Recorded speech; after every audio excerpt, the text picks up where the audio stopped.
స్తోత్రం. మీ అందరికీ నా వందనాలు.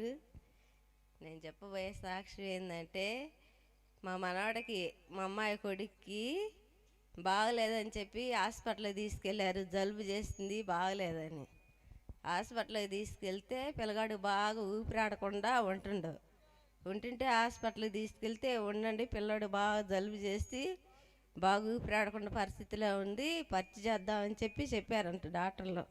సరే పరీక్షలు బయటికి రాసిస్తే చేపించుకొచ్చారంట. ఆ పరీక్షలు ఆ రిపోర్ట్లు అంట బాగా గుండె పెరిగింది, పిల్లోడికి గుండె ఫాస్ట్గా కొట్టుకుంటుంది అని చెప్పారంట. పోయిన సంపూర్ణ రాత్రి ప్రార్థనలో నేను అయ్యగారికి చెప్పి ఏడ్చి, ప్రార్థన చేయండి అయ్యగారు, ఇట్లా ఉంది చిన్నపిల్లగాడికి అని చెప్పాను. చెప్పినప్పుడు అయ్యగారు మళ్ళీ హాస్పిటల్కి తీసుకుపోయే పనే ఉండదమ్మా, పిల్లోడికి బాగుండిద్ది, తగ్గిపోయిద్ది అని చెప్పారు. మళ్ళీ వాళ్ళు ఇంతవరకు హాస్పిటల్కి వెళ్ళలేదు, పిల్లోడు బాగా ఆరోగ్యంగా ఆడుకుంటుండు. ఇది నాకు సాక్ష్యం. Praise the lord. చూసారా, దేవుడు చేసిన గొప్ప ఘన కార్యం. ఈ కార్యమును బట్టి దేవుని నామానికి మహిమ కలుగునుగాక. ఇంకెవరైనా సాక్ష్యం చెప్పాలని ఆశతో ఉన్నారా?